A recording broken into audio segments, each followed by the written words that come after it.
Welcome to DCPC Live presents Scene Support, the podcast that highlights the unsung heroes of the music scene. Recording engineers, show promoters, record labels, graphic artists, photographers, zine writers, sound people, and more. I'm your host, Scott Pash, owner and operator of DCPC Live, a DIY record label documenting live hardcore punk, ska, and metal shows on short-run vinyl. I have 30 years of experience playing in hardcore bands across DC, Florida, and New York, as well as booking and promoting shows. And I've had the privilege of working with some amazing talent in the scene. And if you've ever been to a heavy show anywhere in Florida in the last decade, chances are good that Pete Olen had a hand in making it happen. Pete is the founder of Endoxa Booking, a Florida-based promotional powerhouse responsible for bringing some of the most intense and diverse live music experiences to the Southeast. While Endoxa is rooted in booking punk and metal, it stretches beyond that, booking underground acts such as indie pop and hip-hop, always with a focus on quality and community. Pete is also the co-owner of Conduit, one of Orlando's most vital independent venues and a hub for touring acts and local talent alike. And on a personal note, Pete was instrumental in helping my band Call and Dead get our start, putting us on stacked bills early on with legends like Unsane, Iron Ragged, and Coffin Cats, and later with bands like Escape from the Zoo for my birthday, thank you sir, Necromantics, and even Doyle. He's a true professional who treats artists with respect and shows with care, a rare combination in this business. Pete, how the fuck are you doing, sir? Doing all right. That was a hell of an intro. Shit. Thank you, sir. Thank you. I try my best. So, like, before we hit record, we were talking just about messaging. So, like, your day, let's focus on, I mean, you're booking for a Conduit and for Endoxa Booking, and you book multiple venues all over the place. How do you manage the deluge of content and bands reaching out to you? Like, I just trying to wrap my head around that. I mean, I don't. That's like the easy answer. It's a mess. I mean, you do your best. I wake up and there's 100 something emails usually every morning already. So it's just you kind of chip away at it. There aren't really days off, right? So yeah, I mean, so like, how do you like handle the process? Like, so I do monthly shows at a place here in Kingston, and I do some other shows. And my big thing is I like to have touring bands come through because I don't want to do local showcases. So I usually, when a local band messages me, I usually put them off to the side and say, yep, once I have a touring show coming through, then I'll ask you to be on that. But I don't like to just do a local band showcase. Yeah, I only do nationals, honestly. Yeah. Not that there's a couple different things going on here. Orlando right now, or Florida in general, there are tons of people who book local shows, so we don't really need one more. Yeah. But I've also kind of come from a background of everything changes is a little different, but I come from the background that it's confusing as to why local shows need promoters in any sense. So I don't, I tend not to do that. I mean, local bands will hit me up to do stuff at Conduit or Will's Pub or somewhere else. Yeah.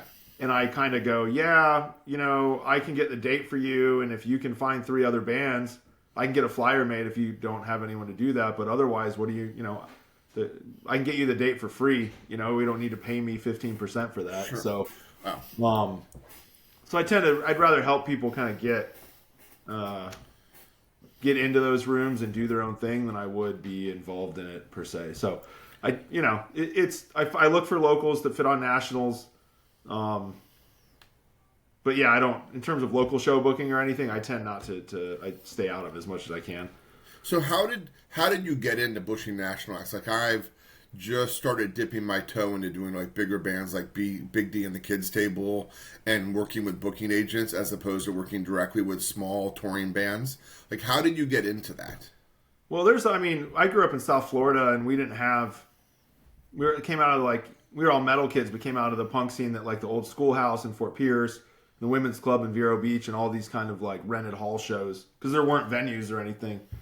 So I kind of learned to book nationals through that. There was a guy, Matt Alexander, and a bunch who did Lab Rat Productions, and a bunch of our friends who were just kind of booking our own shows and figuring it out. And then I toured and played in bands. So I spent time doing it that way. And then at one point I moved to Tampa, and we had a booking agent at the time, and I had friends in other bands, and suddenly it was like, hey, Pete can do this. Mm-hmm. I've said this other times, or like we talked about this stuff, but it's a long road from there to here. But none of this was like intentional. I wasn't like, okay, I'm going to be a promoter, and this is how you become a promoter. And I went to promoter school. And like, you know what I mean? Like, yeah. it's just, it kind of, I hate this word, but organically turned into the thing it is. But yeah, I mean, I started off playing in bands and touring and seeing that side of it. So, and I think that's a natural progression, right? Like I've been doing this on a different level for like 30 years, but it all comes from me being in bands. And 90% of the people that reach out to me are bands who either they're people that played in bands I knew in the past, or they're friends with other bands. Like, so, you know, it's just I don't typically deal with the that higher tier. But you seem to have a good job of not only booking them, but then you have contacts all throughout the Southeast. Like you have St. Pete, Tampa, Jacksonville. Like, you know, moving here, I had to walk around to the smaller venues and introduce myself and go, hey, this is what I've done. This is what I'm doing. Can I start booking shows here? How did you build that rapport to get all those venues to trust what you were doing? Or is it just gradually over the years of you having already been in bands and played there? It's gradual. I mean, the reality of it, I think, is that it's an industry that's very difficult to get your foot in the door. But once you do, it's a very small industry. Yeah. So, you know, it's a lot easier to book shows in Miami if you can go to someone and go, well, here's what I do in Orlando and Tampa. And let's, you know, I'm a firm believer with stuff out of markets I normally work in. So like Orlando and Tampa are kind of my stomping grounds. But I do a ton of stuff in Jacksonville. I do a ton of stuff in Miami. So in Miami, I do it with John McHale, who does break-even booking. Yeah. Like long-time legendary hardcore guy in Miami. But he books, same as me, books indie, does hip-hop, all kinds of stuff. And then exact same deal with Mikey Sierra in Jacksonville, who does Black Sunshine booking, but also runs Underbelly in Jacksonville now. But I tend to co-promote with people because I don't think to be a good promoter and to be dialed in and to get that trust, I guess you're talking about, to walk into different markets, I found that it's a better strategy to find people who are like-minded and just work with them. You know, say, hey, maybe I have some agent contacts or bands or genres that you don't really care about, or not that you don't care, but you don't book as much of, or maybe you don't know the same people. So I can help get this in Miami and we can work together on it, things like that. So that's generally been my approach outside of Orlando and Tampa. And it's just these, like I said, kind of my stomping grounds, obviously owning the venue now, but also I lived in Tampa for a long time. So that was kind of like, I know these markets really well. People know me from being in bands and being around and all this kind of stuff. Sure. And how do you normally handle the promotions? Like, I know that when you would do shows for me, you know, as a band, I promoted obviously on social media, but I'm like nearing 50 years old, so I'm still that guy that makes flyers and goes to shows and passes out handbills and hangs up posters. You know, as a promoter of national acts, do you generally just expect that the venue is going to post it and have posters, or do you have a street team that manages stuff? Like, how do you make sure that the national act gets the draw they need, that people know that they're going to be there? I mean, there are a couple different things. No, I definitely don't expect the venues to do it. The venues tend to be the last. I mean, they'll post about it, but it's just not. Well, it's not even like. Even my venue is the last promotional outlet for you. Yeah. But because you're one show amongst 30 this month, Sure, so it's not a focus sense to make your show successful, right? It falls on the promoter, like the local band or something like that. I mean, obviously, like you were talking about flyers, this stuff has changed a lot. I mean, honestly, I tend to spend a lot of money on ad buys, both on Meta, like Facebook and Instagram, or depending on the band, I spend a good chunk on Reddit these days. But buying and creating like video advertising is probably the most effective return on investment, I think. Thankfully, I've been doing this long enough that we have a pretty built up mailing list and attention on like Instagram and things like that. So we have a pretty good reach, like, you know, just posting about stuff. And it's easy for me to, like, I have Brother Ali coming up, who I've never booked before, which is cool, like Rhymesayers artist and all this. But I have booked Murs a bunch of times. I have booked, you know, Milo. I have booked Prof. I have booked all these other very similar artists, so I can reach out to those ticket buyers and try and, you know, get them to come out and things like that. So, I mean, it's really digital stuff. I mean, I made a joke forever, maybe even talking to you at some point, where as much as, because, you know, the back wall of Conduit's all old show flyers. Like, I love flyers, but I mean, you know, these days, if we were to print 1,000 flyers, what do you want me to do with them? Like, I'm not going to go to the mall, fucking hand them out to people.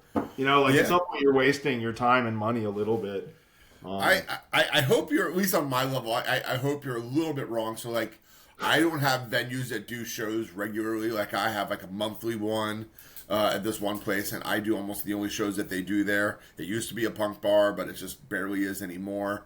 Yeah, it's certainly like not like Lou's, but it's not quite. It doesn't have a stage as big as like Will's or anything like that. It's a good sized punk bar, and like for that one, I do the social media, but I'm like, there's areas all around town where I know like people like they're stapling flyers to the poles, and then I go to there's another local venue called Tubby's that has like shows Tuesday through like Saturday. But those shows tend to be more like indie rock, don't tend to be hardcore punk. Every now and then they'll have a heavier band, but it's pretty rare. But like I'll go there if I think the show's worthwhile, and I'll pass out handbills. I go to the local house shows at the college nearby. I run the social media ads. I don't know. I don't know what works yet because I'm doing everything. I don't think it's bad to do. I mean, it's not like passing out flyers is going to hurt you. Yeah. I just think it's... Yeah, I just think the return on investment's pretty small. I think most people... I'm sure you've had this experience too, is you can pass out 100 flyers and 80 of them end up on the ground. Oh, yeah. I went to go see the Dictators, and I was like passing out flyers, and I was like, did you see how many flyers were in the parking lot? And I was like, it's fine. I think posters can be helpful at the venue. I just think that a lot of time in this day and age, it's buying... I'd love to be able to do this without social media, but I do think buying ads through the artist's account, like thinking about booking nationals, is good. But a lot of it, it's funny because people, I think about marketing the wrong way a little bit. Okay. Because I can't, like, so if it's a good example. So like pitching shows is different than it was, I think, years ago. So you go back to like the 90s, let's say. Yep. And it was like, well, I could maybe pitch you on, and you can even go back at old flyers and you can see the difference. Because they'll be like death metal show, like Metal Mondays, blah, blah, this kind of thing. So what you're hoping is that maybe, going back to some of these like late 80s Florida flyers, you're hoping like maybe people interested in metal don't know who Atheist and Amon are, but, Death Metal Monday, like fuck it, we'll go to Visage or we'll go to Sunset Club or whatever they were at, doing at the time, because they're interested in the genre. Even like when I started off playing in South Florida, we would put flyers in comic book shops and all this kind of stuff, and we got people who were like, oh man, I don't know who any of these bands are, but like this flyer was sick and all this stuff. But I don't think people consume like advertising that way anymore. If anything, because of more of, I guess, like a philosophical complaint, but social media kind of having us turn inward, the last thing most people are doing is pay attention to flyers at the shop where they're just trying to buy whatever and get out. No, you're probably right. Well, so I think marketing is different because, so go back to that Brother Ali show that I mentioned. So what I'm doing when I'm buying ads for that, and I just bought ads today, so that's kind of on top of my head, I guess. But, I'm trying to remind people who like him, or maybe saw one video at some point, that this guy still exists and he's coming to Orlando and blah, blah, blah. What I'm not really doing realistically is some guy who's just into hip hop seeing the ad being like, oh, I'm going to spend $20 on a ticket. Like, that's just not, it'd be great if people consume media that way. It's just not how they do it. Yeah. Well, how would you do, because like, so you do with national acts, so like, so, I'm having, a smaller show. Like I did have a great band who has members of bigger acts that like, like Good Riddance and Kid Dynamite that were like big shit. But it's a new band, and like, I'm trying to run ads on social media, but I can't run ads for people that like saw them before because they've never been here before. So I have to focus on genre vague and hope that connects. Or am I like way off the mark there? But that's how I've been doing it, because I don't have a specific pinpoint. I can't say, how many of you seen X band? Yeah. You get to do the whole featuring members of or ex-members of. Yep. Do that all the time. But some of that is like you can target not the exact thing, but things like it, right? So okay, you can target people who like Good Riddance probably, but you can also, target people who like Fat Records and people who like Rancid, which Rancid's not the same thing you're listening to, but a lot of the people might be close. similar. Which is what I do. We just bought ads the other day for, I have like Judge, like the New York hardcore band. Yeah, I love those guys. But so a lot of even the classic, like Youth of Today, things like that, the way Meta is set up, it's not a category to buy ads for. It does not exist. Yep. So you end up having to target things that are similar but not the same. So like Hatebreed. Yep. Hatebreed would be there. Yeah. Sick of It All will be on there. Minor Right. Threat, Bad Right. Brains, maybe like hardcore music in general. Terror's on there. Yeah. There's actually hardcore's not a genre, which is weird. They have it as hardcore punk in Meta. Yes. Which That's why I drives said me it's like nuts. something like that, but it's not the same. Yeah. Well, Not hardcore the punk to same. me means like discharge. I'm not. So it's the idea of like having to put some of this together is odd to me, but Well, and that's unfortunate. It's like there were bands that are like, how do they not have this band here? I would think this band would be listed, but for some reason it's not. I'm like, I don't understand. It's fine, whatever. Meta. Well, there's tons of stuff too. Like when I book Hispanic artists, there's nothing. Yeah, Is it so? that's This, interesting. talking about people have millions of followers on Instagram or something, so they're not obscure. Yeah, but for some reason Meta has nothing connected to them at all. Yeah. I don't know. Wow. Who knows?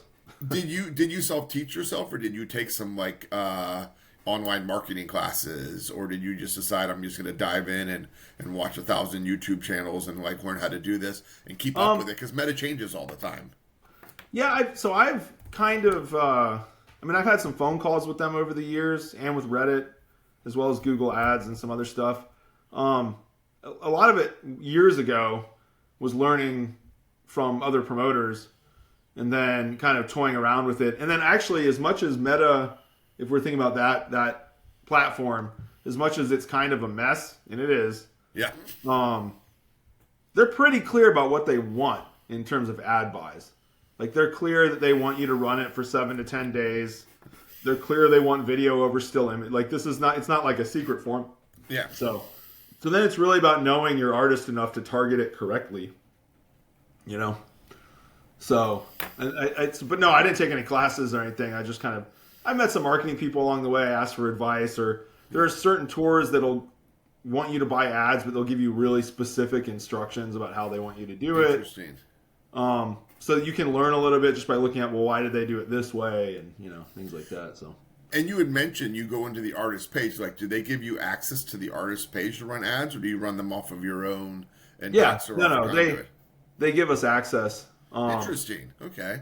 It's just advertiser access, so it's not like you can go Yeah. through their inbox or something. Sure, but, sure. That's fascinating. I struggle to even have, like nowadays, so many of the younger bands don't even have Facebook. I can't even make them co-hosts on event pages. Well, they have to have Meta page. They have to have Facebook pages connected to their Instagram to buy ads through them. You can buy ads through your promoter page or venue. It just seems to be less effective. Interesting. You're giving people one more thing to look out before they figure out what the hell's going on. Like it's Sure. the same thing with when people talk about ticket buyers. You want the least amount of clicks possible. Yeah. Like I've seen promoters make this mistake where like they're maybe not the main person booking the show, or like local bands, instead of sending people to the ticket link, they send them to your website. But then they have to find the ticket link for that show, for which then has to go to a different, like you're convincing people not to buy tickets by making it difficult for some reason. No, that makes sense because, I can run an ad on a Facebook event, and then people can click it, but then they got to find the ticket in the Facebook event. So when I run ads, I use a company called Ticket Leap. I try and send them directly to the Ticket Leap page because I think that's the way to do it. And Yeah. I will say, it's funny because I was saying earlier, I don't know what works anymore. I will tell you, Facebook events do not work. It drives me crazy because first off, most bands don't bother hosting them. Yeah. So I don't know what the point of this is. But secondly, on the back end of my ticketing platform, you can see a good amount of the analytics about where traffic comes from. No one's going from Facebook event to ticket purchase page. Yep. Yeah, I think I was using this as an example with an agent a while ago. It was a show we had sold 150, 200 tickets, and one came from Facebook. Wow. Yeah, so I do sell records through Facebook and Instagram. So when I run ads for a record I'm putting out, and it does happen more often than I would think. I can check the analytics and see where stuff is coming from. Anytime I've ever had something on like Punk News, and I'm sure it helps to have stuff on there, but I never have someone coming from, I read an article about this record on Punk News. I'm going to click on Scott's record label and buy the thing. But if I run an ad on social media, I do get people clicking over either directly and buying it from the embedded product in there, or coming to my website and buying it. yeah, no, I think the website's still the number one advertising tool for a lot of this stuff. Although it'll be interesting to see what happens because so many people just kind of I don't know. I think there are too many ticketing companies for it to live within apps specifically. Yep. Because then people have to have 7 different apps just to have different tickets for different venues and all. And there are so many. What ticketing do you tend to use? Like, or do you have one that you use for all your shows, or yeah? Well, I use TicketWeb right now, but these things run in like a contractual cycle. So I was with Eventbrite before that. I was with Ticketfly before that. So every couple of years, the contract runs out, and you kind of renegotiate. That explains, because sometimes I'm like, okay, I was buying tickets for this one venue, and it was ViewC or something like that, and now it's Dice. And there was one, when I first moved up here, that I thought was pretty rad.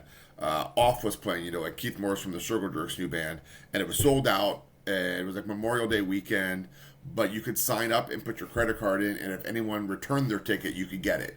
So that way, instead of people going and like reselling it on StubHub, they could literally just get their money back if someone else on the wait list bought it. Yeah, Eventbrite had or probably still does, I'm just not on the platform, but they had a wait list set up where if something got returned or if more tickets got opened up, it would put people in line essentially. Yep. And would immediately email you and give you, I think it was 24. Yep. I got like a text that said I had so many hours to say yes and accept the ticket. I was like, yes, I would like to go. Thank you. So the scalping thing is like one of the biggest problems we run into. And I had a show last night, Paleface Swiss and Stick to Your Guns, a couple of their bands at the Abbey in Orlando. And we had, I think it was 61 fake tickets that people had bought through StubHub or Vivid Seats and any of these other websites. And yeah, they all got, we helped a bunch of them get their money back. The venue was very nice and let us resell them day of show tickets, even though it was sold out, to kind of cover some of that. Wow. So instead of having to be like, sorry, we're at capacity, get fucked, they kind of made sure there was room for it. That's good, at least. Yeah, well, I mean, people just need to stop giving these companies their money. I don't. Yeah. It's there's nothing we can do. I've threatened them. I've called them and been like, take my shows off your website. Yeah. Like, they don't care. So anytime you give them money, you're just kind of keeping them around. I mean, I think the last time I bought anything on StubHub was like literally to go see a football game, and then I got there and the tickets weren't valid. Right. And I was like, what the And they'll give you your money back after some. And StubHub got me new tickets or whatever. But I had to call them, and I'm like trying to get into the game, and it was really frustrating because I'd driven all the way to Tampa from Orlando, and going down I-9, and it's not exactly a fun I-4. I mean, it's not a fun drive. So I was like, what the fuck? I want to get in here and see this. We had people who drove down from Jacksonville last night who had fake tickets and all kind of things. So, yeah. How do you handle like the rapid buying? Because I remember when Avail did the reunion show, and I was so excited to try and get up to Richmond to go see it. And I had my wife, my friend, we were like 6 of us trying to get tickets. And within like 30 seconds, it was sold out. And luckily, my buddy Jay got tickets. But it was like, I know that was not all human beings, right? It was gone so fast. Or is there, like, do they use machines? Like, how do they, because like, I just feel like that's just too quick. I mean, it was gone like 30 seconds. Like, I logged in, hit pay, and it was gone. I'm like, that just doesn't make any damn sense. Well, some of them are just bands being slightly conservative or doing what they want and playing smaller rooms that are going to blow out like that. I mean, there are background processes. I think TicketWeb uses one called Decision Management, something that tries to weed out scalpers and like bots that are buying tickets and things like that. We go through, just my company specifically, we'll go through and do, depending on the show, especially it gets closer to sellout, you do a bunch of passes. And if you spend the time to go through it, you can find, scalpers it's not like a clever thing. Yeah. So it's, I have a Paleface Swiss show in Orlando yesterday. Why is this guy from fucking Schenectady buying the max amount of tickets? You know what I mean? Like they're not swift. But the problem is that even if you catch them, it doesn't really matter, because what happens is I'll immediately refund their tickets and block them from the system. So, okay, that's fine. They can't, the ticket's invalid, whatever. But they're still going to go sell them on StubHub. It doesn't. So then that's how we end up in situations like yesterday. So we're essentially powerless. And even all the stuff, it's funny because all the stuff about secondary ticket markets and wanting to be careful with fees with Live Nation and Ticketmaster and all this other stuff, the reality in terms of wanting to fix ticketing for a lot of these purchasers is if you just banned reselling, the problem's gone. Sure. It's just there shouldn't be a secondary market at all. So what, should all tickets just be returned back to the venue and then resold that way? Or like if I decide I can't go to a show, non-refundable, so I don't even know what there is to return, right? Yeah. So it really should just be like when, shows come up, buy tickets. This is obviously a little more of a difficult question when you're dealing with like Taylor Swift concerts and they're selling millions in a second and all this. But, changing the fee structure and making things transparent, which is all well and good, is not going to stop that problem, which is really what you're complaining about. Right? What you really need is make the tickets non-transferable. If I buy a ticket and I can't go, tie it to someone's specific ID or name that you have to have there and present if you really want to be drastic about it, and it'll kill reselling overnight. Sure. And a lot of this too is like even on a kind of a punk side it goes back to being careful where you spend your money. Everyone's Live Nation companies like that are too big to fail at this point. They're full of private equity and all this, but it's funny because from my perspective, it's usually a conversation not so much about fans but about bands. Like, and there's we'll keep names off of it, but metal bands, punk bands, all this other stuff that sit there and bang on about ticket prices and hating Live Nation. They still play their venues and shows. It's not, and some of it's because they pay a lot of money. Some of it's there are cities where, if you're going to play something bigger than a 500 capacity venue, you're going to play Live Nation room. There's not a choice on that one. Either you don't play or no, I get it. It's not like you have a lot of options. So I can definitely see in the punk band world, especially with bands saying, "Oh, I hate these people." How often do I say that I hate like Spotify or Bandcamp as a record label, but I still use them, right? That's the thing though, is that I think you can do a whole U.S. tour and not play with Live Nation or someone. You're just gonna have to. It's not clear that you're gonna make any more or less money depending, and you're gonna have to compromise on some of the rooms you want to play. Yep. And that's just what it is. It depends what's more important to you, and I'm not even saying not playing with bigger corporations is more important. Sometimes playing the right room is more important. Sure. So, but I'm just saying, if your number one complaint is the ticket reselling stuff, then you can't work with people who resell tickets. Like we don't, as a company, there is no secondary market for what we do. We're not reselling stock. Yeah. No, that makes perfect sense. So, what made you get into like opening the venue? Like you co-own it with Will, is that correct? So myself and Will, who owns Will's Pub, and then Jerry, who owns the Orpheum, all went in on the venue. It used to be the Haven, right? Yep, in Orlando. I remember the Haven played there. Yep. Yeah. And I've been playing there. So it's actually, the building's been a venue of one form or another since '96. So before the Haven, it was something else. And I just, when Maria, the previous owner, bought it in 2003, the end of 2002, my band must have been one of the, not first to play there, but early on, the first couple months. So I've just kind of had a relationship with the owner for a long time. And then when she was ready to call it quits, I guess I was the first person she asked. So, it was always in the eventual somewhat plan. It would be great to own a venue, but that, Florida, it's very difficult because the way the liquor laws work. Okay. Because you can't just buy a liquor license. Interesting. Yeah, so Florida has a lottery system. So every year, I think it's August, you can apply you spend, I think it's like $100 to get a place in this lottery system per county. You can have one entry per social security number or something like that. And it's just a lottery. And if your number comes up, which I've never met anyone who's won a license that way, but it does happen, then you get the right to buy a liquor license. Otherwise you have to buy it. How do people open new restaurants and bars and things like that then? Like, how is that even feasible? Well, if you're opening a restaurant, they have a different kind of license where if you sell enough food, so different for a venue versus for... Yeah, if you just have a liquor license, you're not doing food, that's a real specific, controlled kind of thing. Yes, okay. So most of us who have a liquor license bought it from someone else who already had it. Interesting. That reminds me, like years ago, I think I was listening to a Planet Money episode about like buying like the taxi medallions and things like that nature. Like you can't get one; you got to buy one from a former taxi driver because you just can't get them. Yeah, in Florida though, it creates a thing where maybe I don't remember the exact price, but to if you win the lottery, To get a liquor license, I think it's like 40 grand or something. Wow. Well, but since you more likely to buy it on the secondary market, they go for anywhere from 300,000 to $1 million. So holy crap knocker.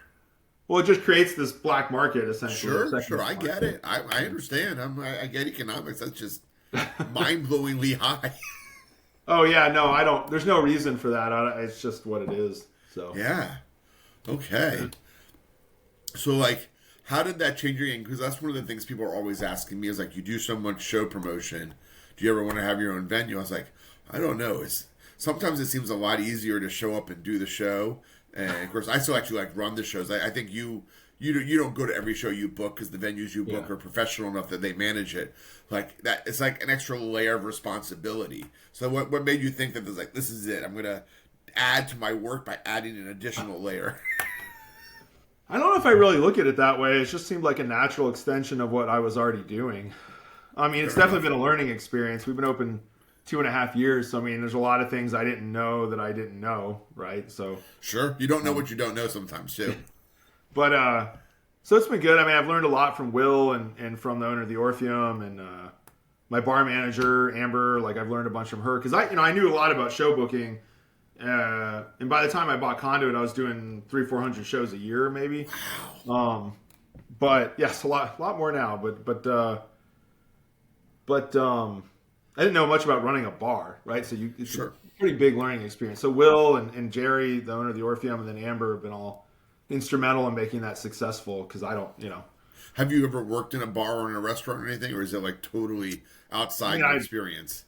When I was a teenager, I cooked in restaurants. In my early 20s, I was a bouncer. I mean, Yeah. Because I'm like, okay, I've run retail, like coffee shops, Starbucks, Caribou Coffees. I've been a server before, but I still don't think I have the full grasp what it would take to run a bar. I would have to have an experienced bar manager because I'm like, I don't really know all of that. Like, there's just so much I don't know. But I don't think, that's the mistake I think some people make is that no one, I wouldn't say no one, but very few people do. So you need to find people that you think are good. You kind of distribute that control and leadership and trust them to do a good job and then let them do what they're good at. So and hopefully learn from them. Like you were saying, you were learning from Amber, which I think that's really important too, is that you didn't just say, hey, do this for me. You said, do this with me. Let me learn from you. You have experience. I am the owner, but I also acknowledge what I don't know. Well, and it's also, I think so it's learning, but it's also generally deferring to her judgment, right? For example, in the bar. So when it comes to should we order this tequila versus that one, or how should we push this product? I'm happy to have input, but she's always going to know more than I do. Sure. There's no, so my expertise, I guess, is really booking. That's the thing. So, sure. And have you ever like delegated that out at all, or do you always handle 100% of everything? I don't delegate booking. I have a couple employees. One main one, Casey Laughman, who works for me, who does Moxie booking. So she does a lot more like punk shows. Okay. And hardcore, I guess, a little bit. But I don't really delegate my own stuff. Like she'll run shows, but the actual booking, like talking to agents and stuff, I don't think that's anything I would ever delegate because it's just kind of the core of the business. Sure. I just had to go over like contracts. I've had some Canadian bands coming through, and I had to really talk to the booking agents about it. I was like, all right, because there's just aspects of it that I've never really had to handle. And they're like, no, it's really just because we need the visa. I was like, okay, but you have all this other stuff on there that we've never talked about in the months prior to the show, and I want to make sure that I'm not treating you what you expect, but also not being on the hook for things that I can't provide. Sure. So, yeah. No, it makes sense. So many music industry contracts are kind of so boilerplate. It's good to go through them. Yeah. But a lot of the times it's just, you could shorten them by, a bunch of pages and just put based, per the advance. Yep. So we know what the catering budget is, so the 3-page grocery list you sent me is probably not going to work. But, a lot of times these things are just getting sent out as blanket stuff. This is the standard writer. 12 cases of domestic beer, 12 cases of 12 six-packs of domestic beer, 12 six-packs of this, 36 bottles, such and such, what towels. And I'm like, I'm literally booking you at a venue that holds 120 people. Like, I don't. Well, my favorite is some bands not just want towels, but they want pre-laundered. So they literally want you to go wash them so they're smoother and nice and whatever, and they won't use non-laundered towels because it'll, when they wipe their face on stage or something, it'll have little fuzzies and all this, and they don't want to. Yeah, Fascinating. I've definitely had runners not have their favorite day in the world by having to go do laundry for fucking 2 hours, but So part of the job. You said runners. Are these like people that like do like your stagehands? Is that what you're talking about at the show? Or no, so runner is a specific job, like for bigger shows. Usually, I don't know, let's say 750 people and above kind of shows. Okay. Their job is literally just to, run. They go run errands, essentially. Okay. So the main thing is usually like, here's the catering, request the band have, go buy all this stuff, bring it to the venue. But it can be anything from, they need laundry, to like take this guy to the hotel, to, I think a couple of years ago at Janice, it was like, this guy needs his boots cobbled. Can we find a cobbler? Like this kind of stuff. So it's an interesting job. You get to learn a lot and all this, but it's all over the place. That's fascinating. So, and do the runners work for you, or do they work for the venue, or is there some shared agreement, or how does that work? No, they work for me in that case. Okay. The venue's not usually responsible for providing anything like that. So okay, and you have like a set of consistent people that are with you. Like, I imagine you do 300 shows. Like, you have to have a lot of runners in every city you're doing this with. Like, how do you find that kind of support staff that are consistently available that can do the job and not be a bunch of fuck ups? I think it's just time. A lot of it's finding people who are already in the industry. So like, maybe I need a runner for a Janice show. Well, the venue may not necessarily employ them, but they know people who does it. But a lot of my stuff has been built up by people who maybe, so like Andy Stern is one of the guys who runs shows for me and usually functions as a runner for any bigger show I have in Tampa, St. Pete, I think. But I knew him from playing in punk bands. He was in Feral Babies and a bunch of other stuff. For years. Injustice System was the first band he was in I met. Okay, yeah. But so at some point, because he played in bands a million times, I don't remember. He could probably tell you better how this happened, but it was like, oh shit, we need someone to work the door. Maybe Andy was looking for some extra work. Maybe he'll do it, and then you kind of just get trained up. And some people are built for it and fall into it and love it. Some people do it once and go, this was the worst thing I've ever done. I don't want to do this. So it's okay. Yeah, I've got two great guys that like work doors for me, help load in stuff, help set up the display, help with the merch, and like I try and give bands when they come in envelopes of all their set times and all the things that they have and what the specials are at the bar so they know, and with instructions to take photos and share it with the rest of the bandmates so that I don't have to explain it to every bandmate that this is the deal, and they can't tell me they didn't know what load in time was, because even though I've sent it out in the email and I've sent it out on Instagram, only one band member reads it and doesn't share it with everyone else. That's the bane of my existence. Right? It's not even band members. It's tour managers on some of these bigger tours where they send this detailed advance with a lot of questions, and I fill it out and send it back, and you'd swear they didn't even look at it. So if they come in and they go, "Why isn't this way?" I go, "I told you 2 months ago that this isn't the thing." What do you mean? Yes, but it's usually because everyone's doing a lot of stuff at once, right? So the tour manager is having to juggle advancing 30 different shows. Sure. How dare they not know what the policy is in Tampa, Florida for, it's kind of like you can't be expected to remember everything and things happen. It's a lot. I manage this metal band called World Sucks. I would say they're from the Hudson Valley, but one dude's in New Jersey, one's in Canada, one's in the Hudson Valley, and they pretty much just tour. And as I'm booking their tour, keeping track of it all for them, and some of the venues like sends me a full like Google Doc of everything that like they need to know before they get there. Others I'm like pulling teeth to find out when load in is and who the contact person is when they show up. Is there a contact person? Is there a phone number in case they get a flat tire? Like I try and be very detailed, and some venues are like really helpful, some are overly helpful, and some are like not so much. Oh yeah, there are definitely people you advance with who don't respond at all. Yeah, it's just crazy to me. So, but yeah, so you book it. And do you manage making sure they have all the stuff on the rider? You make sure that there are runners. You're not just booking the day. Like, you are outfitting the whole thing. Like, do you do that for every show you do? Or, like, I mean, Will's Pub, they have a door guy. Like, you don't have to worry about that, right? Like, yeah, I don't have to staff it. It really depends on the show and the venue. Okay. So most of the venues I work, almost all the venues I work with will have door staff, security, all that kind of stuff. I don't. That's not like it's something I got to deal with. But then it's more just like working with the venue, making sure everything's set up so they know what to expect, what time things are supposed to be happening, all this. And if I'm not physically there, I usually have somebody who works for me there. I rarely kind of leave it up to the venue to handle it. So 300 shows. There's 365 days in a year. You're also, I think you're still teaching at the local college too, right? Oh no, I quit about a year ago. Yeah. Okay, but that's just recently. Yeah, recently. So that's a lot. That's a lot to balance. How do you manage that level of just disparate activities and things you have to take care of? I don't know. I'm kind of a workaholic, so it's fine. It's fine. You're like, I like it. I dig in.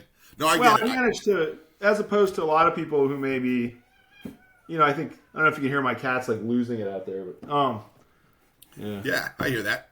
That's what was I saying? Oh, yeah. I mean, I don't have a great answer to this question, I guess. I mean, as opposed to maybe people who work a job who hate it and then they're workaholics and it's killing them. Like I always feel like I've cheated at life a little bit. I mean, I'm 42 and I don't think I've had to wake up before noon very infrequently in my entire adult life, which I feel like is the definition of winning these things, but for my things. But I've kind of turned the things I love into jobs. So, it's a lot of work, and there are definitely days where I don't necessarily want to be there, I guess. But I mean, I'm going to come home and look for new music. I mean that's kind of the dream. Like I get up right now every day at 5 a.m. and I work on my doctoral work between 5 and 7:30. At 7:30, I take my kid to school. And then I usually hang out at a coffee shop and I do either more schoolwork or I do record label work or I do promotion work until 3 o'clock. And then I bring her home and then I do things like this podcast. And we're like, isn't that a lot to do? It's like, I just don't watch a lot of TV. I read comic books when I go to bed to wind myself down. And I watch TV when I want to, but I enjoy music. I enjoy going to shows and playing shows and being part of music. And I love it. And then the doctoral stuff's fine. I mean, that's how I ended up feeling too. But I don't. Yeah, I mean, that's the thing is I don't. Definitely, probably could use taking a couple more days off a month or something. But I don't. Just like any job, there are days the industry's frustrating or days it isn't. But I kind of just. This is just kind of what I do, which sounds incredibly blunt and uninteresting. But but it's not. Like it's it's like event planning, but on a whole different level, right? Like. You're doing this massive event planning across multiple cities with bands who are inherently, as having been a middle school teacher, bands are basically a bunch of adult middle school kids, and their tour managers who are very busy people doing many things. So you're coordinating all of this and trying to get everyone to be happy and make money at it at the same time, right? So yeah. I mean, it's become more and more of a business, right? For me, but it's not like this. There was no grand plan. I didn't start off being like, and then I'll start an LLC and then whatever. It's like it just kind of scaled up over time. Sure.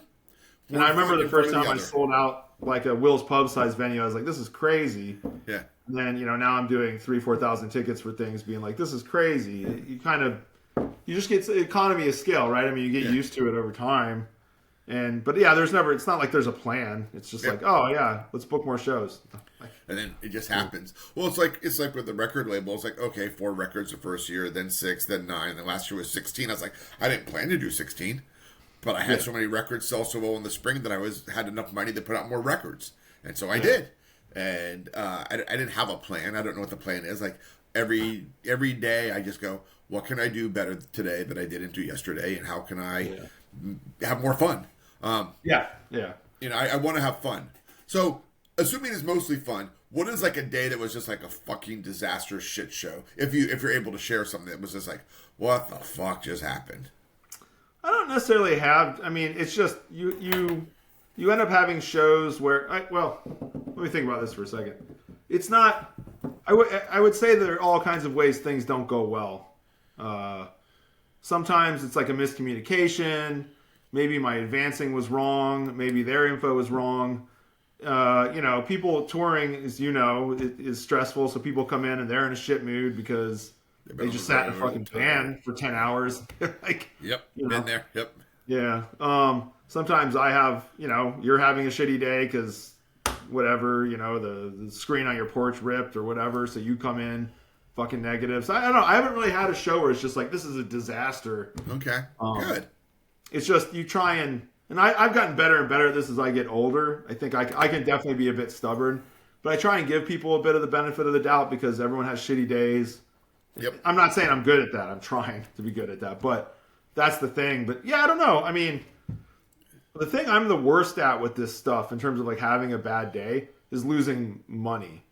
And I've been very lucky to be very successful, so I'm not gotten better at being okay with that. So like, it sounds weird, but like, putting on a show and losing $3,000 is a frustrating experience. No, that's horrible. I couldn't imagine that.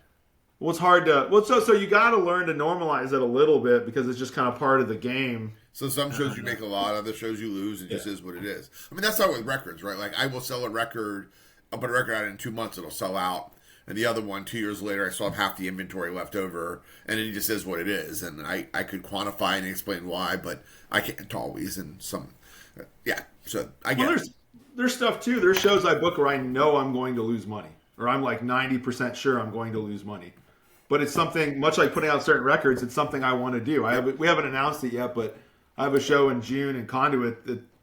It's a band featuring guys I've wanted to see my whole life who I've never seen live. And it's like, and the price tag was higher than I wanted, but I was like, yeah, whatever. I'm not even going to argue. Probably lose money, but it's funny you say that. There's a buddy of mine, Jerry LaFamina. He runs a Savage Mountain Punk Arts Festival out in Cumberland, Maryland. And he's like, Scott, I started doing this, and my idea was, if I want to drive to Baltimore, I'm going to take the 90-minute drive to Baltimore. I'm going to go see a band. Probably going to be out really late. I'll probably even get a hotel room. After I see like the bands, have a couple of drinks, get the hotel room, eat, and come back, I'm probably out $200 or $300. So if I could bring that band from Baltimore, or from DC, or from Richmond to my hometown, and I could book some other bands around them and just have them right here and go to sleep in my own bed at about $200, I had a great day. Like, there's not my goal. Even though I make a living doing this, it's always a good. If we're just worried about the finances, as long as we at least break even, I'm stoked. Yeah, not every show is about making a bunch of money, and not everything you book is supposed to be profitable. Sometimes you're helping bands build. Yeah. Sometimes you're just, we have shows where we had a show at Conduit like this a couple weeks ago where based on the deal, the turnout was really low. The touring bands thought the locals would bring people. They didn't. Like, just, things happen. It was a Sunday. It was raining. People still go bowling, whatever the fuck, but we end up like giving them all the money essentially and just eating the loss on the door person security because the show wasn't really about making money. It was helping this really small touring band get to the next stop. So sure. To speak. And I definitely need to do those, and I'll take gambles. Like I'll do guarantees for bands. I'm like, okay, I know I sweat this band, but how many other people are sweating this 80s hardcore band from Boston? I know I am, but I'm also damn near 50 years old, and like, am I going to get people to come out for this, or am I just doing this because I want to see them? I'm going to give them their guarantee and assume I'm going to make enough of it and be fine. There's definitely some bands that I've been offered to book over the years that are arguably bucket list bands for me that I ended up passing on because it would be cheaper for me to buy a ticket and fly to, let's say, Norway than it would to book the band in Florida. So like, I'll just take I'll just go to Norway and see them in Oslo. I don't want to. That's fascinating. Yeah. That's a lot. You gotta be careful because I think sometimes you book things to book them because you want a really great show and it's interesting, or you want to see the band or whatever. Yep. But you have to be a little careful because that can blind you a little bit to making poor business decisions. It's a balance, I think. Yep. No, and that's like now that I'm like really consistently doing this and doing it at multiple venues, I'm trying to think it through and be like, okay, what can I actually do here? Because I also don't believe in not paying the local bands, right? Like I don't want anyone to play for free, but I also like want to make sure that I can pay my door people. I want to make sure that the bands get fed. I want to make sure. I toured Europe, so I'm a big into like feeding the bands, even if it's tour pizza. Right. I try to avoid promoter pasta, but yeah. I try. I just think it's necessary, like to do the best you can and build the scene up around that way and get people to come through. And like I want bigger and bigger acts to come through, but I have to start with the smaller ones or the semi-big ones, and the reputation builds around that. At least I like to think it does. Well, I think it's also too some of the stuff. I mean, the economics of the local band thing, I think, is always interesting too, because I pay, bands get paid to open nationals, but the money, there's a pretty hard ceiling on what you're going to make a lot of the time, and the large part of that is that because before. So let's say I put Call and Dead on a Doyle show or something, right? Which you did. Which I did. But before that show gets booked, before you're ever a thought about who might play this, we've already negotiated the budget for local bands. Gotcha. So there are rare instances where they'll be like, oh, we really want this band. We want to make sure they make $1,000 or something. Like that does happen. But usually for bands that are just like, well, we don't know anyone in Orlando, just add like 2 locals. They leave it up to your discretion, or they want to hear them and they'll make a decision. But the financials is cutting into their bonus money. Sure. So they don't want to add like a ton of money for it. So, but it's also why I don't think local shows need promoters, because that's your opportunity to make. Like if you're worried about making money, that's your opportunity to make all the money. You shouldn't be cutting someone else in at 15% or whatever.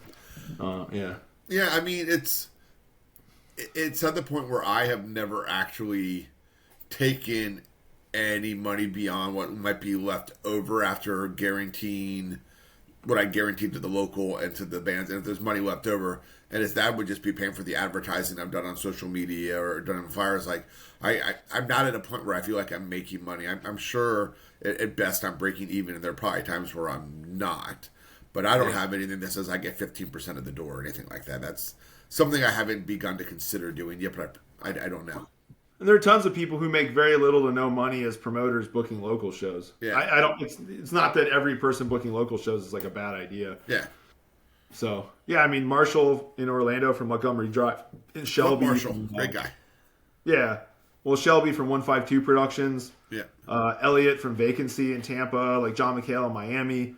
Like these people book tons of local shows and they're not taking huge chunks of money or anything. Yeah. So I mean, it would burn me out pretty quickly if I was suddenly booking all these local shows. So I don't know. Oh, and I get that, and I think like there's a distinction between what I'm doing and what you're doing, but that's why I'm so fascinated in what you do, because I have no mindset on that. Like I've been doing local shows with small touring bands for 30 years. It's very rare that I've done like significantly bigger acts. So I mean, it's a weird, it's a niche industry. I don't know. It's not. There are not a lot of us who do it. I always try and figure this out, but I feel like across the country, there's probably a couple hundred, maybe. Yeah. I don't know. Interesting. So a bunch of us know each other. It's not, it's not like a secret society or anything, but sure. And part of it's kind of what we were talking about with the money thing, because it's hard to get to a point where you make a living off it, but it also involves gambling a lot, and not everyone's comfortable with that, sure. and also their stuff. So, which makes sense. I mean, I don't, it's a weird process. Yeah, and I'm married with 2 kids, so like a certain amount of security is definitely something I look for. I need to make sure I put food on the table for my family. So I mean, my wife works. Don't get me wrong. I'm not being all like, oh man, food on the table, but like, I'm part of the income drive. Right. Well, you also need to. What's the phrase? Like angels of our better nature. It's one of these things where like you have to be able to do the right thing. I think in certain circumstances where, we could have made more money last night, but that one band did come from Jacksonville, so let's make sure we give them 200 instead of. Like you have to be able to make those decisions, and it's really just, I think, seeing the long term over the short term. Oh, I agree. I had a band that wound up not being able to play They had driven like 3 hours. They came separately from their backup drummer who showed up like super late. So I had to push them to playing last. And then they set up, and the drummer's like, "Do you have any drumsticks?" And I'm like, "No." And I am a drummer, but I don't have any. And there were 5 bands before them, but every band's drummer had left. There was at least one band member from every band there still hanging around to watch these guys go on late. And I'm like, I don't know what to tell you. Yeah, that's... and I had a drag show afterwards. I'm like, I have drag queens in the basement waiting to come up and do their thing. So like, I guess you got to tear down. I mean, I don't know what to tell you. And I still paid them. And then they left before I'd finished counting out the full door. So I paid them. And then the next day I was like, hey, I got an extra bit of money for you. Who should I Venmo or PayPal it to? And they're like, wow, we didn't even play. I was like, well, yeah, but I mean, things happen. It's not even your actual drummer. And the rest of you all drove here. You were all here on time. Like, I don't know. I just, it's bad enough you didn't get to play. Yeah. I feel like you should at least get your, like, minimum amount of money to get back, 3 hours from here and get gas for what you had. Like, I don't know. It's, to me, I was like, I just want to be as helpful as I can. I suppose if I didn't have, like, the drag show afterwards, I could have called around and found a pair of drumsticks. I think that if someone showed up without drumsticks, I would probably lose my mind. So you're maybe a little nicer than me. But I was like, I can't believe this is happening. Who does this? I mean, I've definitely had people show up and be like, oh, so do we have to bring our drums? I'm like, yeah. What do you mean? Okay. So I don't know if this is like, I mean, I know you're doing the national level, but ever since I moved up here, everybody wants to backline, but they want to share, but nobody wants to bring anything.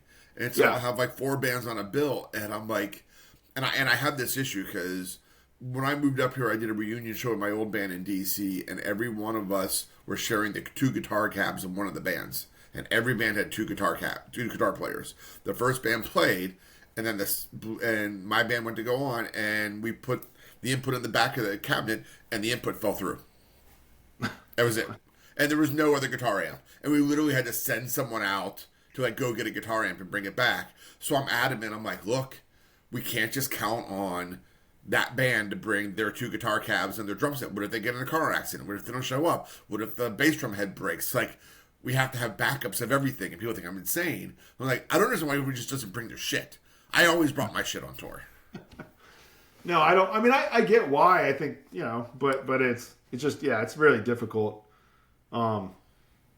With Conduit, we entertain trying to get a backline in-house, but I don't know if it's really worth it. Most people wouldn't use it, et cetera, et cetera. So. I mean, I have my own drum set, so I have that. So I can always bring that myself. But I'm literally debating like buying a 2x12, guitar cab just so I can have something. Because it's like, it's just back and forth. And all the bands listening, I'm talking like, I get it. You all don't have space. You're traveling far. Whatever the issue is, I respect it. But as a guy who's like on these, like, setting out the spreadsheet, trying to find out who's bringing what and who's willing to share, I'm just telling you, if I was only doing one show every other month, that'd be fine. But I'm doing too many shows, and this is just frustrating. Well, it's funny because I think it's oddly, in my mind at least, it's like really city specific.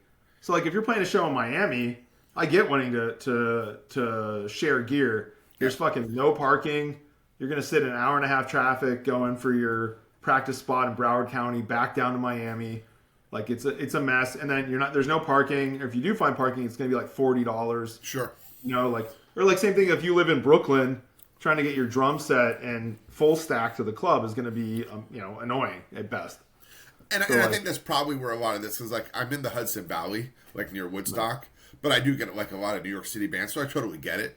But I'll even have the local bands being like, "Oh yeah, we don't want to bring our own stuff," and I'm like, "Yeah, I think in Orlando or Tampa, it's like really, I don't know, it's not that big of a deal." But I do think there are cities where it makes sense. So, and also if people just want to share gear, it's fine, but like it never works that easily. So that's what I'm saying. It's, and like I would go on tour and everybody want me to share someone else's drum kit. I was like, I have no problem setting up my drum kit and my stands outside on the sidewalk in the middle of winter in Baltimore and then carrying it in and putting it up right away. The amount of time it takes me to adjust my stands to someone else's stands to where I want them, I could already have carried my shit in and put it in there. Yeah. But that's just me, right? Like I just, I would just tell bands set up on the sidewalk and then bring it in. It's fine. Yeah. I get, touring stuff creates a whole other problem, Yeah. but yeah. But I also think in the 90s we didn't have group chats on Instagram where we could talk about this stuff. Yeah. Excuse me. No problem. Oh God. Yeah, I don't know. Like I said, I tend to, whatever everyone can work out, I think it makes sense in some instances. So, but like I said, I'm happy to do it. And it doesn't sound like I'm happy to do it. It's just, it's not happy. It's just that it's not always as easy as it seems. And sometimes bands have weird setups. Like, yeah, we're coming, but I run my guitar through a small combo amp and a combo bass amp, and that's all I'm bringing. People can use it, but I don't think they'll want to. And I'm like, yeah, I think you're right. I don't think they will. I've seen the hardest thing with local bands. Some of them need it too, where they use in-ear systems. Yes. For like your 20-minute set. And like, this is a whole thing. And then they don't necessarily have someone who knows how to run it for them and all this. But some of them play the click tracks and they need that kind of feedback. So it's hard to critique what bands need, I think I'm trying not to critique as much as I am voicing frustration how to manage it more effectively. Like, I want to be able to help if that's what this area really believes in doing. I'm trying to figure out a way to do it effectively. That's why I started the spreadsheet, but I don't know that that's made it any easier, because then people are like, I don't know how to open up this. I can't put it in here. And I'm like, oh. Like, everything I try to do to make it easier makes it harder. Yeah. No, I mean, for me, a lot of that's like, organize amongst yourselves kind of thing. Yeah. If you want to borrow gear, then go for it, So, and that's one of the things, like, maybe I should just say, hey, I'm not supplying a backline. If you want a backline, figure it out. But if you're playing the show, be prepared that you may have to bring everything.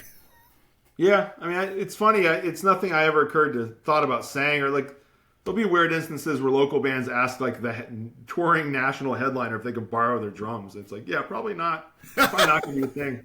I don't think Cannibal Corpse is going to let you borrow their drums. It's fine. But. And like, and I'm okay with, like, I lent my drums out to anybody that asked anytime, so it's fine. It's just a matter of like, you can't always just count on one person to supply everything, or one band to supply all four bands with equipment. Yeah. I don't know. It's interesting. And I get people wanting to minimize costs and stuff too, so I get it. Not everyone cares. Like, depending on the genre and the show, not everyone's picky about their drum set. They're willing to roll with whatever. Yep, that's true too. So.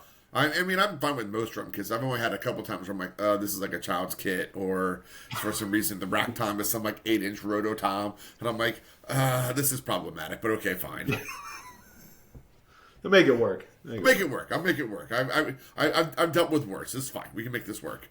So, all right, buddy. Well, you know what? Good time over here. No, it's all good. It's good. I was like, I don't want to keep you. I think we've talked a good hour here, and I've really enjoyed like learning from you and hearing about what you do, and it's. I hope some of that helped. I felt like it was scattershot on my side. No. I mean, I don't. I don't do notes for this sort of stuff. I just kind of like jump in and start talking. I mean, I know you and I know what you do, but like, I wanted it to be as conversational and just flow where it naturally flows. And I think what you shared was like incredibly interesting. I feel like 30 years I've been doing music at some level, and there's a lot you shared that I had no fucking clue about. So, I would say the one nice thing about it, though, is if we're wrapping up or whatnot, is that all things considered, there's really no wrong way to do it. Yeah. Right. I mean, I say this all the time. People have mixed reactions, but it's like our business. If you want to look at it as a business, because you don't even have to do that, right? If you're not interested in treating it as a business, then don't. You don't have to. Yeah. That has its own consequences, as does treating it like a business, but it's up to everyone. And there's no one way that you have to be involved in music. You can kind of do it however you want.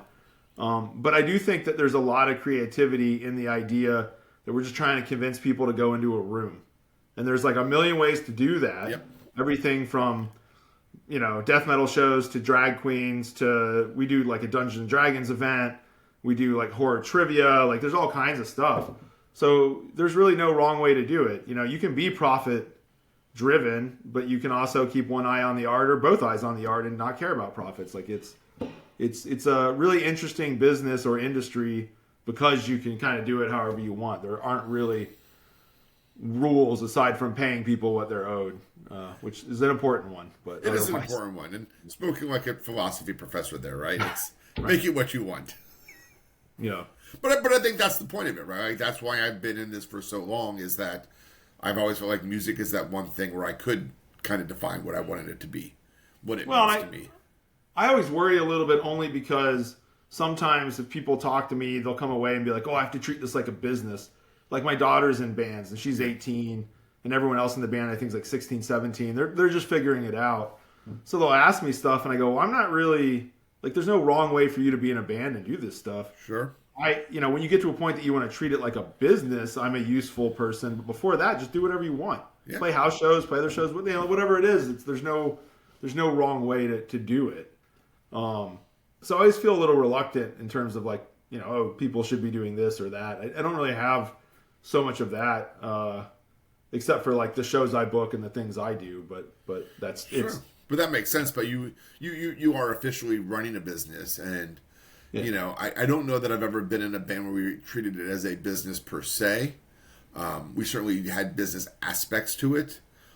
Certainly desire to not lose money when we went on tour, sort of thing. But like, I don't know. It's always hard to mix that level of creativity and business, and then the different personalities in the band as well. At least, Yeah, it makes sense though too, right? I mean, again, you didn't spend your teen years learning to play drums to be really great at Excel. That's not the thing, right? So it's not. Everyone's occasionally flabbergasted that people in bands aren't great at business. I'm like, well, why would that be a thing? That you don't aspire. You don't look at Discord records and be like, they had such a fucking great business model, man. That really that's why I get up in the morning. Like that's. I'm sure someone says that, but it's not. You are correct. I should not be flabbergasted that a band can't use Excel. Well, but the flip side of it too is I worry sometimes that people look at, like, think about like the early DC scene or like Black Flag or something, and they go, this is the way it has to be done. I'm like, no, that's the way they did it. Sure. You can take stuff from that, but don't feel like you have to do it that way. It's not. It's also the way they did it, like pre-internet, before all sorts of stuff. Like, the way way we book shows. Like, I'm helping this young band from DC called 504 Plan, and I'm giving them some contacts, I'm giving some suggestions, but I was like, I'm not booking the tour for you because I need you to figure out what works for you all. Like this, you're 18 years old, you're going on your first tour, and I think there's something special about figuring out on your own how to do it. I will give you some guidance. I'll mentor you, but I don't want to do it for you. That's what we just had. Peo plays drums for Keo Nashi. Hit me up, I guess a couple weeks ago, and there's a band that he was interested. Like, I think he's friends, but he really likes the band called Sunny Mondays. It's kind of more like a math rock band. And they're trying to do a Southeast run, and he basically just put him in a chat with me and was like, "Hey, Pete's the Florida guy. Hit up Pete. He should be able to help." And so I just, we cobbled, actually worked with Marshall from Montgomery Drive and cobbled together like an Orlando show.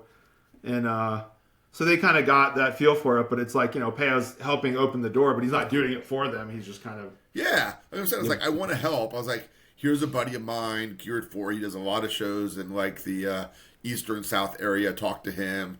Here's my buddy Mikey Livid in Nashville. Talk to him. Here's some people, but you got to communicate to them. I was like, I helped them draft their message, and one of the people that helps volunteer with me, Savannah, we went through. I was like, okay, you need to make sure in your emails and your messages you tell people you're under 21, because if you're playing certain shows, they're going to need to know that, because they won't be able to book you or they won't have you. Like, you don't want to drive all that way and waste everyone's time and find out that you can't even get in the door. So you just have to be upfront and honest about that. Like, just certain things that they needed to have in their messaging. So we just helped them. I was like, but you have to do it. Yeah. You have to figure out how to keep track of it for you.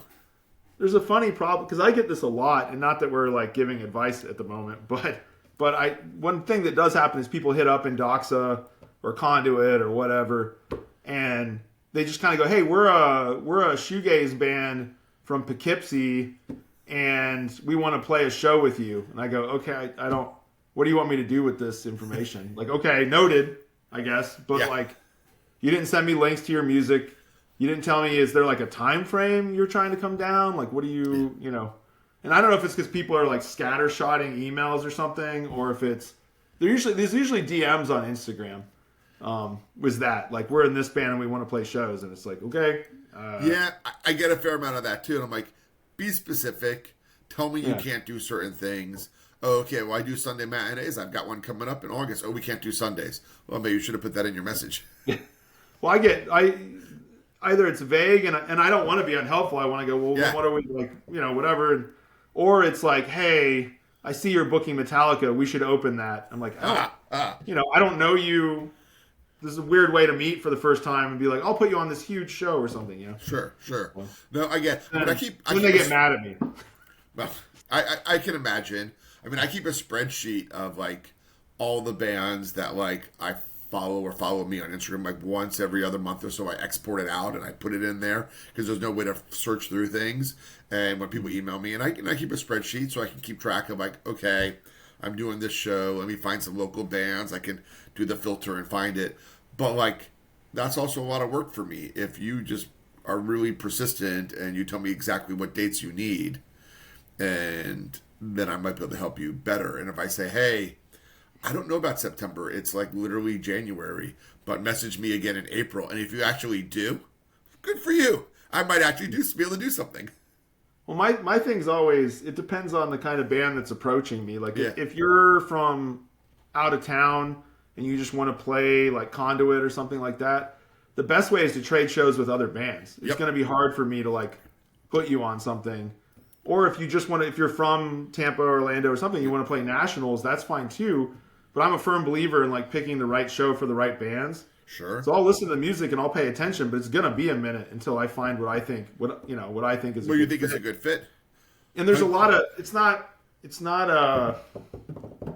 I'm not God. So like, I don't get to make a unilateral decision about every band that plays every show. There are tons of tours that come that don't want local openers on them. Yep. And I don't get a decision. I can't be like, no, fuck you. We're putting, it's not how this works. So and bands don't, local bands don't always know that. And I get that too.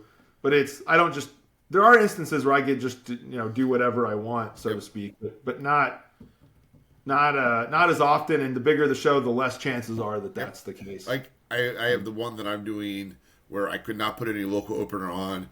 Then another one where the booking agent wanted me to send like my 6 picks. Yeah. And then they listened to 6 and picked 2. And then I contacted those 2 because the band wanted some say in it. Yeah. Which makes sense to me too. I mean, I understand, because there are promoters who will just put whoever they think draws the most people, whether it makes any sense or not. So suddenly you have this pop punk band opening for Deicide, and you're like, what the fuck is this? What is happening? So I get quality control on this stuff through agents and managers and bands. There's nothing, I think, wrong with that. But again, it's another layer of like, it's not me sitting on a throne being like, you will be, that's not how this works. So no, that'd absolutely. be great. I mean, but, most of the time, whenever I did tours, I always found going through another band the easiest way to do it, and then offering to do them a show in my area. So like when I was in DC and Baltimore, the reason I started booking shows was that's how I was able to book my tours. I'd be like, hey, if you give me a show in Philadelphia, I'll get you a show in Baltimore. Like that was just the easiest way to book a tour, was to show trade. Well, and that's the thing too, because like as a venue owner, as a promoter, you're like, oh, I'm coming from Jacksonville or something, and we want to play Orlando. I go, no, I get it, and I'd love to have you in the room, but I'm not going to sit here and build like a 5-band show. Sure. And the last thing you want to do is somehow get booked in a venue on a Friday and Saturday, bring no one, which is understandable because you're from out of town and whatever. You cost the bar a night. Like it's no one has fun. No one likes playing in front of 3 people. That's not, everyone hates that. So it's like, yeah, I understand you do want to book as much as you can. You do want to play a lot. Like, of course, right? It's fun to play music live, but just make sure you kind of connect the dots a little bit before diving in. Yep. I mean, I've certainly, like, as I've booked tours, I've sometimes had, like, if I have gone through a venue, they've told me to find the local support, and I'm like, all right, I don't really know anybody in that area, but I will ask the other bands, and I will start finding people. And I've certainly seen that. I've seen bands, like, posting on Facebook, it was like, hey, we have a show in Toledo, Ohio. Any local punk bands want to join us on the bill? We're from Oregon. Yeah, and I'm like, oh, that's sad. Like, why that's, isn't I someone mean, I do that as the venue. I'll go, if I don't know who you are, and I get you're from, Fort Myers, but if you can find a couple other locals to play, I'm down. I was like, but I don't have time to like build this as a thing. Yep. No, it makes perfect sense. Yeah. And I hate to say that too, because I'd love to be able, because it's funny because it goes all the way back to the beginning of our conversation. Yeah. I was saying people just don't consume this stuff the same way. you could be in the world's best shoegaze band, like mind blowing. Yep. But if I put up a big poster that says shoegaze, we're not going to sell this thing. It doesn't matter. Yep. Yeah. It's not how people use their money. Shows aren't as cheap as they used to be, you know, et cetera, et cetera. It's just going to be hard to pull people in. So I can do my best job as a promoter, but it's not going to. Do you think, like, do you put Endoxa Booking on all your flyers? No, but mainly out of laziness. You know, in a sense, I just don't. I'm trying to edit a flyer. The last thing I care about is whether my name's on it. I didn't know if, like, you were trying to, like, you know, like, I put my name on mine, and my hope is that people get an idea that even if they don't know who the bands are, they're like, well, Scott puts on good shows, so odds are it's going to be good. It's a mistake on my part. You know, a lot of other promoters are a lot better at branding. I tend to think that the shows speak for themselves, and I also tend to. Again, this is not an outlook everyone shares. Yeah. And I was trying to be careful on podcasts. I feel like I tell the same stories over and over again. But I always think this is going to sound bizarre, so stick with me for a second. I'm with you. I always think the promoter just doesn't matter, right? So people aren't like, oh shit, Pete's booking this one. Like that's going to run on time. Like I'll pay $30 now. Fuck, like that's not how people make decisions. And I always make a joke that aside from those of us in the industry or maybe like people who played in bands for a long time, I can go, who was the really big promoter 40 years ago in Orlando? And almost no one can tell me. I go, right, because it doesn't fucking matter. It's not. Yeah. It's not funny. I mean, I say yes, but like there's a guy, Craig Borman, who later bought like the Auto Bar in Baltimore. I totally remember. I know Craig. Promoter. Yeah. So I loved Craig. Craig always did always did an upstanding job. So I would say Craig Borman. But the problem is that you're someone in a band's long time and part of the industry. So, of course you know, right? Fair enough. But the average concert goer they don't know. Doesn't care if I book the show or not. So, you know? So the fact that I tell everyone that I put the punk in punctuality my shows run on time doesn't matter to anybody? Well, some OCD punk guy is very set on your shows. This is really, you know? But, no, I just think it's not that it doesn't matter, right? That's too kind of an overblown statement. I just think some promoters get in their head that what they're doing and that they are doing it is more important than the fact that the show is happening, and I think it's a little silly. No, I get that. I mean, I think I recognize that because the show is why people are not coming there and it's like, yeah, look at that, Scott's standing there watching the show. Well, the same thing too. It's not like if I book Carcass one year and then the Social books it the next. It's not like people are gonna be like, well, I'm not going. Like, and you shouldn't. That would be like a ridiculous way to go to concerts. I don't, you know. No, that's absolutely true. It was like, I don't go to Scott's shows. He booked bands I liked one time, and another time he booked bands I didn't like. So all his shows are shit now. Yeah, people go to the things they like, and it's also what makes the promotion and marketing so hard. Is I can't convince you to go. One of the biggest things that's been challenging is booking and promoting like YouTubers or podcasts or things like that. Oh yeah, I can only imagine. Yeah, because you announce and go on sale, you sell a bunch of tickets, and then it dies. And I can't be like, hey, you should totally spend $30 on tickets to a podcast you've never heard or listened to about golf, right? Yes. Yep. So it's a very hard sell because people are literally buying into seeing these people. But even like tomorrow, I have 2 shows back to back. Oh, they're sold out. It's a good or bad example, but I have 2 shows back to back with Fred Armisen, and that's great. But if you didn't know who he was from SNL or Portlandia, you're not going to go spend $45 on a ticket because he does comedy. It's not, and he was like, oh, I'm going to see this guy. I was like, well, I've never watched Portlandia, so I'm not. Yeah, it's like, oh, I did see him on SNL. I was like, still $45? It's a lot of money in today's market. He sold out two events back to back tomorrow. So that's super rad. That's super rad. But I hear what you're saying. Like I went to see this podcast in Albany. It was something Valhalla about like it was like a horror podcast based in Appalachia. But I only went because my buddy Jacob Danielson Moore wrote the songs for the soundtrack, and he's like, "Oh, I'm going to be there performing some stuff live." I was like, "Oh, well then I'll go." Yeah, but that's not the thing too. So I think newer media gets harder to promote. Yeah.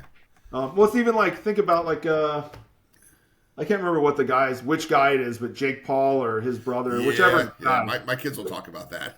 Well, whoever's promoting boxing, no one's going because they're like, hot damn, I didn't realize I like boxing. It's because they like that guy. Yep. And that's where, And that's just, it's like, how do you do, like, you, at a national level, your bills are probably all, like I said, they make sense. Like, you're not going to have a pop punk band opening for Deicide. Whereas, like, I'm pretty big on trying to, like, diversify my bills. I don't want to just have all, like, tough guy hardcore. And I just don't want to have all Ramones core. Like, I don't need to hear 5 Ramones core bands in a row. I was like, I'll throw in a ska band and a crust punk band, and I'll mix it up so it's like more like, okay, over the course of the next 4.5, 5 hours, I'm going to hear things that all fit the punk rock world, but in my mind are actually diverse within that world. I think I would love that, and I grew up, that South Florida scene I was a part of, those shows were very mixed bills with different kinds of bands, just for the very fact that there weren't a bunch of death metal bands from towns by Okeechobee. It's not a thing, So like, so we played really diverse and mixed bills, which was great. But I find the problem now is that even if I want to do that, and I like a mixed bill, like I think it's good, but what ends up happening is people go, oh, it's the metal band, cool, I'm gonna go stand outside for this set, and then I'll come back. So it's like no one's even. I would love it if people were really interested and go, oh, I want to see every band. This is different, but I think that's like not to sound like a broken record, but it's not how people consume music at this point. It's not entirely realistic. If I go too far off the norm, then no, I get it. That's always the thing I'm trying to like keep in my head. I was like, well, I mean, if I put a ska band on this hardcore show, are all the hardcore kids going to go step outside during the ska band? Yeah, probably. And they're only going to stick around because there's another hardcore band after the ska band. Is that going to be enough to make them stick around and come back in? Or are they going to go, fuck it, I'm just leaving? Or I always worry, too, about what that does for the ska band. So the ska band is, well, we played in front of 100 people that didn't care that we were playing music, and half of them stood outside, and the other half stood there and stared at us glassy-eyed. At the same time, I'm going to go to, like, Not Croydon Fest, which is, like, 3 days of ska, because I'm bending there, and I'm really excited for it. But that's still just 3 days of the same, of ska. Oh, yeah. Oh, it definitely seems like, I mean, again, I like the mixed bill thing. Even as much as I'm a metal guy, 3 days of metal at festivals is a lot. It's a lot. Yeah. I mean, if it's like, if there's no diversity of sound, and like, there's a lot of variants. Like, you could have power metal, you have thrash metal, you have death metal, but it's still metal. So, No, it's unfortunately, I think that diversity is just not valued at the moment. But these things come in waves, right? Yeah. So, and I don't know. I was like, I'm hoping that like just doing it makes it valued because people weren't doing it. So at least not locally in my area when I first moved here. So I'm like, maybe I'll just do it. You know the band Drug Church? Yeah.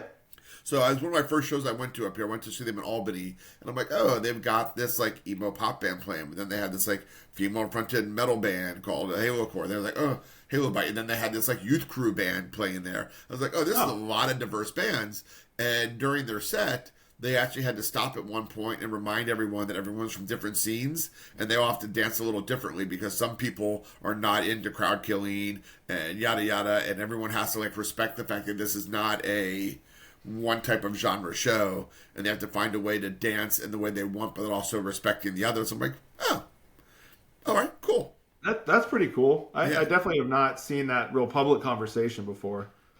So Drug Church guys are great, though. Yeah, they were great. And they even, like, they even asked the stage divers, because, like, at one point I had to get away from, like, getting up close and singing along, because I think I had, like, 10 people land on my head in, like, a minute.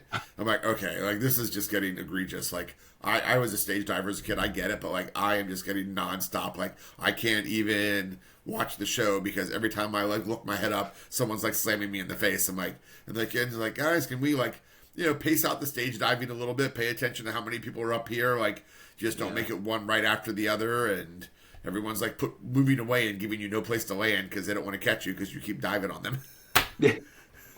Yeah, it's interesting how that works out. It's good that the bands pay attention to that, too. A lot of times people are going to listen to them, they're not going to listen to the venue owner. Or no. When I was a kid, it said no stage diving or get on stage. Like, I took that as a challenge to get on the stage and jump. Yeah, absolutely. Absolutely, that was a challenge. For the not completely, but for the most part, I have found at Conduit, when we say no stage diving, people do it a little bit, and then we just kind of soft touch, like security's like, hey, maybe don't do that again. Yeah. You don't kick people out or anything. And it tends to work. And it's really just, it's not a personal thing, it's a safety thing of like both insurance liability and for some reason, it's always the 250-pound guy jumping on the 100-pound girl. I don't know what it's like a magnetic thing in science. I don't know. And that's the thing. Like when I did that, I was like 140-pound kid. Now I'm 250 pounds of adult man, and like no one wants me landing on them. Like nobody wants that. But yeah, I heard about the poor person that got hurt, and we'll always have like the no stage diving signs. I'm like, I think because I got older, it didn't take too much time for me to go, okay, this is less about just like wanting to kill my fun and more about making sure no one's getting hurt. Like there's fun, and then there's like stupidity. It's fun. It's hard to draw the line though, because you want people to get rowdy, right? You want people to enjoy the show how they want absolutely. to. Like if I book a hardcore band or like a deathcore band, it's ridiculous to be like, "Hey guys, no moshing." Like that's just, don't you book the show. Yeah, like, you can't. Yep. So there's a level of that you just kind of have to accept, I think. But yeah, it's just like also maybe crowd killing people you don't know is not the smartest idea in the world. You don't know who that person is and who you're hitting in the face for some reason. Yeah. So there's maybe limits to what you should be doing, but and I don't have an inherent problem with crowd killing. I think I ever get it problematic if the venue is so small that I can't back away far enough to keep my beer from getting kicked out of my hand.